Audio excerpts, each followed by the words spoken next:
Você atende, planeja atividades, usa recursos caros, pensa em ideias mirabolantes para ajudar o seu paciente com autismo e TDAH, mas mesmo assim, parece que o seu paciente ele estagnou, ele não evolui na escrita, parece que não aprende, tem muita dificuldade de aprendizagem. Por mais que você treine, ele não melhora o equilíbrio, ele parece que não está rendendo, que não está evoluindo, e a agitação motora dele parece que está cada vez pior nas suas intervenções motoras. Eu sou a psicomotricista Ludinalva Mendes. Vou te ensinar como que você vai parar de olhar o sintoma e começar a olhar a real dificuldade do seu aluno, do seu paciente. Você vai entender o que está faltando no seu plano de intervenção para realmente ajudar o seu aluno, o seu paciente a evoluir e você também ficar satisfeito com a sua intervenção. O maior erro que você, profissional da área motora, pode cometer é querer criar o telhado antes de você criar a base para a criança.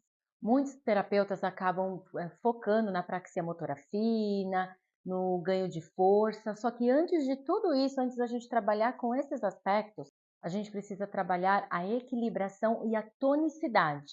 Antes da criança conseguir manter uma postura, ela precisa ter o equilíbrio trabalhado, ela precisa ter o tônus muscular dela fortalecido. Uma criança que é hipotônica, vocês já viram? Elas não têm postura, elas não conseguem sustentar a postura dela. Então elas estão na sala de aula ou até mesmo na clínica, elas começam a fazer alguma atividade e depois elas vão escorregando, elas vão se encostando aonde elas podem, porque sustentar essa postura é muito difícil. Você adulto, fica nessa postura por muito tempo. Você não consegue sustentar uma postura sem apoio. Imagine a criança que está com a hipotonia dominando o corpo dela. A dificuldade que ela tem de sustentar esse corpo é maior ainda. Então a gente precisa trabalhar o tônus muscular, então trabalhar o core, trabalhar equilíbrio, antes de pensar na escrita e melhorar a destreza motora fina. Quando a criança ela é hipotônica, o cérebro dela gasta muito mais energia pensando em manter a postura dela, em manter ela ereta, se ela estiver em pé, é uma questão de sobrevivência. Então o cérebro dela vai gastar muito mais energia com com essa movimentação de mantê-la sustentada, do que gastar energia aprendendo algo novo. Então, seja uma matéria na escola, que ela tem que ficar sentada por muito tempo, ou seja na clínica, se a criança ela já tem essa dificuldade no tônus, ela vai derreter e ela não vai conseguir render. E por isso que ela acaba não evoluindo, porque não vai ter aprendizagem. E como destravar? Como que você pode entender quais são as dificuldades do seu paciente e quais são os pontos principais que você vai colocar de objetivo na sua intervenção. Então, eu dei o exemplo da equilibração do tônus muscular. Mas para a gente saber isso, não é só olhando, só observando. A gente precisa aplicar uma bateria motora. Eu digo para vocês sobre o MBC 2, é a Movement Assessment Battery for Children 2. É a segunda edição que a gente tem no Brasil. Então aqui no Canadá a gente já usa a edição 3, mas no Brasil a gente só tem disponível por enquanto a edição 2, que é a que eu ensino para vocês também como que vocês podem aplicar. A partir do momento que vocês aplicam uma bateria motora, você consegue entender quais são as reais dificuldades daquela criança, você consegue mensurar essas dificuldades.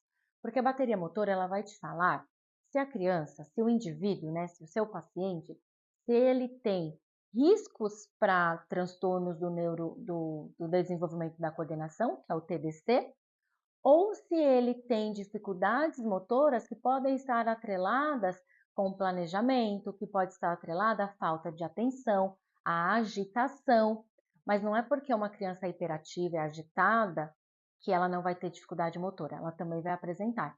Mas a bateria motora ela vai te dar mais clareza da origem dessa dificuldade motora. As dificuldades motoras também, essa agitação pode ser uma busca sensorial.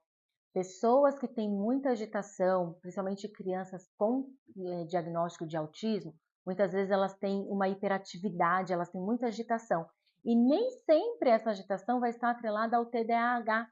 Pode ser uma busca sensorial, então às vezes algumas massagens, isso tudo pode ajudar na sua intervenção motora. Então, se a escrita, se a dificuldade dessa criança permanecer sentada é muito maior, então sai dessa altura, vai para o chão, começa atividades no chão, vamos trabalhar o core e o equilíbrio, começa a atividade no chão e vai subindo de acordo com a sua intervenção clínica. Então começa fazendo uma brincadeira de Lego no chão, depois ela vai subindo para o ponto da altura de uma mesa, até ela começar a ficar em pé e fazer alguma atividade em pé. Terminou essa atividade em pé? Volta para uma brincadeira no chão, porque aí você dá esse descanso, dá esse relaxamento para ela. Ela precisa ter esse momento de descanso, é muito importante. Psicomotricidade não é recreação, não é brincadeira, é neurociência aplicada. É por isso que eu estou aqui no Canadá, estudando cada vez mais sobre desenvolvimento motor para trazer mais conteúdos para vocês.